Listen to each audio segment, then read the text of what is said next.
Hello, everybody. I'm glad you're here. My name is Brenda LaFrancois, and I'll be giving today a big picture overview of one of the park's most prominent features, that of Lake Superior. But before I get started, I want to note that although mine is the name that you see on the title slide, I'll be drawing from the work of many, many other people. A lake as big as this one needs a big list of collaborators. Some of the people that we've been working most closely with are pictured here, and they include National Park Service staff from various offices, members of the National Park Service dive team, academic partners from UMD's Large Lakes Observatory, Northland College, and University of Minnesota, and others. Throughout the talk, you'll see references to some of their names and their papers, but the bottom line is that Lake Superior stewardship really depends on a wide network of people. So thank you to all of them.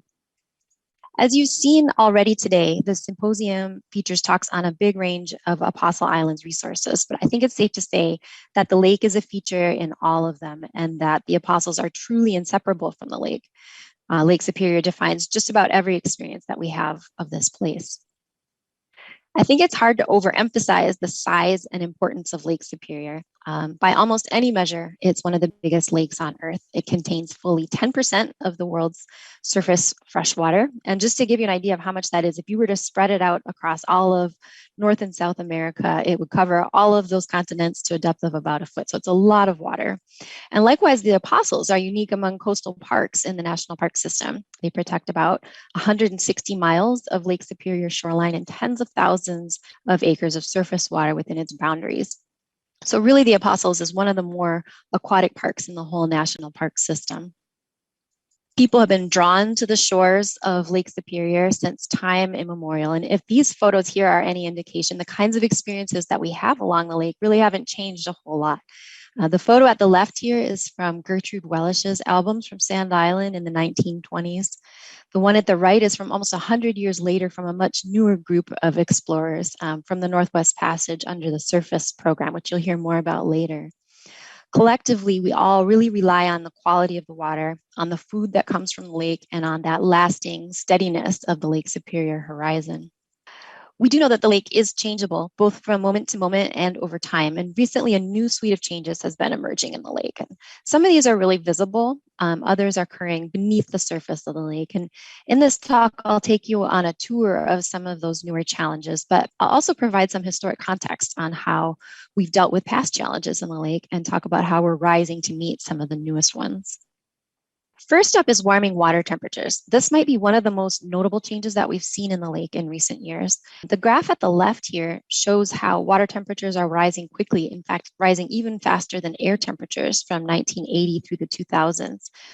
That's likely the result of an ice albedo feedback loop where years with low ice cover reflect less sunlight, resulting in warming water, and warming water results in slower ice formation and so on. So we get this faster water warming. And at the right, you can see that these warming trends are really significant at a global scale. So Lake Superior is turning up as one of the world's fastest warming lakes.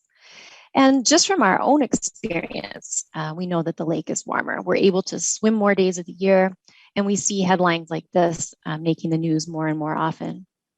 Another big change in recent years has involved lake level fluctuations.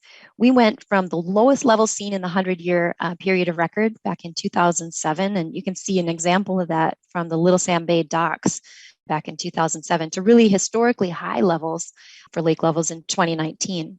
From this graphic on the left here, you can see that lake levels in 2019 and 2020, those are shown in the solid red line, were well above the long-term averages, which are shown in the dashed blue line. And the forecast for 2021 is for continued high lake levels. And it's interesting to note that in contrast to some of our ocean park counterparts where sea level change is happening and it's happening in one direction, it's rising, Lake Superior and other Great Lakes parks like Apostle Islands are dealing with water level fluctuations, really wild fluctuations, and a lot of uncertainty about what direction things will go in the future. Coupled with these high waters, there's evidence that winds are strengthening, particularly fast over Lake Superior, even faster than over land. More wind energy relates to more wave energy in the lake, and big waves can have really major impacts on shorelines and coastal infrastructure, especially when the water levels are already high. The video I'm showing here was taken at Little Sand Bay during one of the bigger fall storms in recent years. And you can see the waves crashing over the break wall and battering the shores. And you just really get a sense of the incredible wave energy that's associated with these recent storm events. We've also been seeing impacts from increasing precipitation intensity and huge historic rainfall events that have led to major flooding in our area. In fact, we've seen 500 to 1,000 year precipitation and flooding events in the last decade. These flood events can wash out roads, stranding people in their homes or away from their homes. They have overwhelmed storm sewers in Ashland and caused concerns about overflowing sewage and contamination and issues with water quality. And they've caused major erosion of stream banks and lake shores, resulting in these big sediment plumes that are literally visible from space. And that's what you're seeing in this image in the upper right here. This image was taken a few days after the June 2012 flood event in Duluth. And you can see that sediment plume stretching well toward the Apostles. There's some evidence that this kind of nearshore pluminess is increasing over time. And the graph at the top here shows the number of days with visible sediment plumes. This is based on an intensive review of satellite imagery that we did in cooperation with students from Bayfield High School from 2004 to 2016. And you can see that some of the biggest changes or some of the fastest increases in days with plumes are actually occurring far from the mainland. So this green line is an outer island site, and that was one of the sites where we've seen the most increase in numbers of plume present days. Now, the presence of these plumes affects how clear the water is, and we have in fact seen some declines in water clarity as measured by the Secchi Depth, a water quality and water clarity index, at a site near Sand Island since the 1990s. So where we used to see water clarity down to about 8 to 10 meters, we're now seeing it only to about 5 or 6 meters. So big impacts on water clarity. Algal blooms are an issue that's really only significantly emerged in the last decade. The first notable bloom occurred in 2012 and was fairly short-lived. Smaller blooms popped up between then and 2017, usually in the Myers Beach to Sea Caves reach of the park. And in 2018, we saw the most extensive bloom yet, stretching all the way from Superior, Wisconsin to western part of the Apostles and over to Long Island. Now, this bloom got people's attention and has led to quite a bit of research. Historically, we're seeing that there seems to be a pretty strong link between periods of warm water temperatures and large precipitation events, with the biggest blooms following these biggest flood events in 2012 and 2018. And some of the experimental work that our cooperators at UMD have been doing has really shown and confirmed that there's a role of these types of storm-related nutrients and warm temperatures in driving bloom formation. That work also points to a potential source of bloom propagules from inland sources, so places like rivers and estuaries. Zebra and quagga mussels have gotten quite a bit of attention in the Great Lakes region since they arrived in the late 1980s. That's because they have totally rearranged the food webs of the lower Great Lakes. But so far in Lake Superior, they've only really gotten a foothold in some of the larger harbor areas like Duluth Superior and Thunder Bay. However, in the last few years, we've started seeing them pop up at different places in the Apostles. We've seen them on docks and wrecks. We've seen them on reefs and mooring areas, and we've even seen them show up colonizing native mussels like you see in the photograph here. We're thinking they might be getting here in a few different ways. There's been some research by EPA and by some academic partners that shows that both larval and adult invasive mussels seem to have a pretty strong west to east pattern in their densities in the park, with more detections showing up in the western part of the park. And that pattern suggests that there may be some larval transport of invasive mussels happening on the prevailing currents from Duluth. And there's some recent genetics work that supports that as well. However, we know based on some of our dive-based work that they are also showing up in other parts of the park in vessel-intensive areas like mooring areas and docks. And that suggests that vessel drop-offs are another likely way that the mussels are getting to the park. A few new contaminant issues have emerged in recent years. There's a set of new emerging contaminants that are being explored, and those include things like wastewater contaminants, pesticides, pharmaceuticals, and personal care products. Although it seems like Apostle Islands seem to have fewer emerging contaminant detections than neighboring parks like Mississippi River and Indiana Dunes, like you see in the graphics here, these chemicals are showing up in low concentrations. Water quality threats from within the Lake Superior watershed have also gotten some attention lately, particularly as proposals for a large open pit mine emerged in the Pinokies and a swine CAFO in the Fish Creek watershed have generated some concern for nearshore water quality. Now, these proposals have temporarily passed us by, but they underscore the potential for these types of upland issues to affect nearshore water quality. In addition to these kind of chemical pollutants, we've been trying to better understand issues of physical marine debris. Some of this kind of physical debris is big, like you see here with these pictures of deflated balloons that we found washed up on Long Island. But there are also concerns about little pieces of plastic, things that are less than 5 millimeters in size. We learned from a 2015 nationwide sampling effort that beach microplastics were actually higher at the Apostles than at other coastal parks in the US. And that surprised us. And to our relief, through some follow-up work with UMD, we found much lower concentrations at the Apostles in beach sand than first thought. But it's worth noting that we have now detected microplastics in beach sand, also water, also fish from the Apostles area. And we really don't know what the effects of their presence is on contaminant concentrations or on the biota who consume them.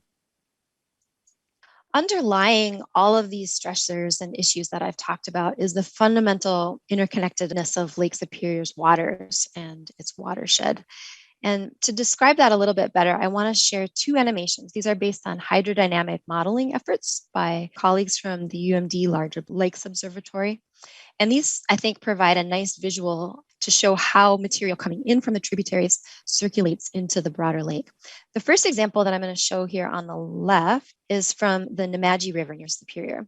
It's modeling what happens when a sediment plume from May 2016 comes out of the Nemadji, and it kind of bounces around a little bit in the western arm of Lake Superior before it sets up on this kind of typical type of prevailing current along the south shore and up toward the Apostles. Sometimes we see that kind of material slosh back and forth a little bit, but ultimately it's pretty common for a current to set up and carry that material all the way into the Western Apostles and throughout the islands.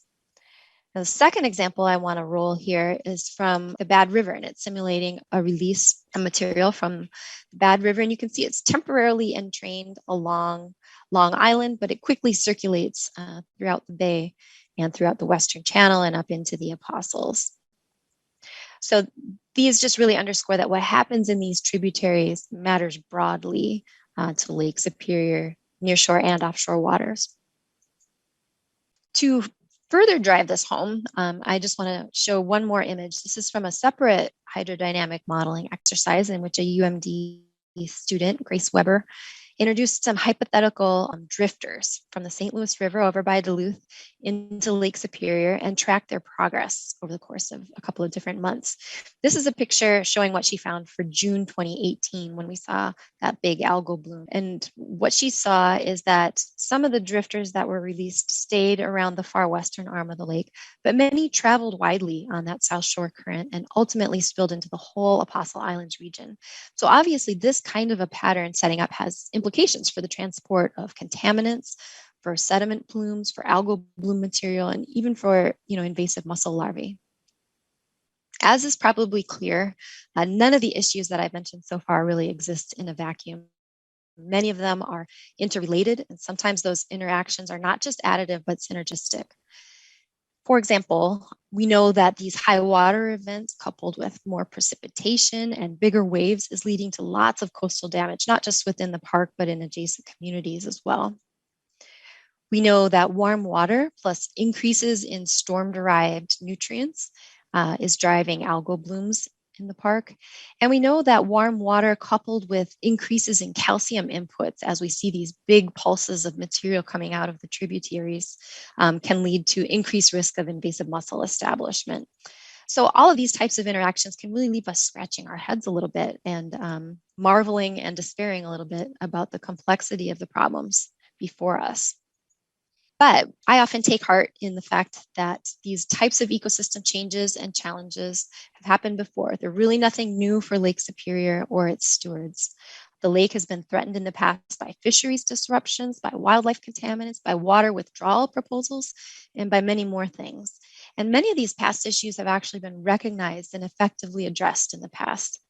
So I want to share here a couple of success stories to remind us that we're not powerless in the face of the changes that we are now seeing in the lake. One example involves the lake trout. This is an apex predator in the Lake Superior food web, which I'm sure you'll hear more about in subsequent talks. The lake trout fishery suffered mightily at the hands of the sea lamprey invasion and from overfishing, but you see in the gray shaded area here, it has really rebounded a great deal in the last 50 years due to improved fisheries management, as well as aggressive management of sea lampreys. So you can see that big upward sweep. Similarly, bald eagles were really in dire straits 50 years ago, but the number of active nest sites has risen sharply since then, and especially since 2010. Even better, we're seeing that legacy and emerging contaminants in eagle nestlings has declined over the last couple of decades in most cases. Also important are some really broad policy changes that have happened. In the last 50 years, there have been some major advances in how we binationally manage water quality and quantity in the Great Lakes. The first one on the left here is the Great Lakes Water Quality Agreement, which was signed in the early 1970s. It's been revised and updated since then several times, probably one of the more major overhauls happening in 2012. And that one addresses some of these emerging types of issues that I've talked about here today. The Great Lakes Compact was also developed and finalized in 2008 and addresses water withdrawal concerns in the Great Lakes. It essentially bans diversions from the basin, and it formalizes the kind of coordination and consultation among states and provinces that's really required to manage water quantity issues. So there's good groundwork out there for improving water quality and for addressing ecological concerns in the Great Lakes. And that work continues. Many of the emerging threats that I mentioned today are already being addressed in innovative ways. And I'll share a couple of examples here. No doubt these coastal change issues that I mentioned earlier are very big in scale and very difficult to manage. There's quite a bit that we can do to just adjust and adapt to them. And one thing that we can do is simply retreat and give these shorelines a little bit of room to migrate.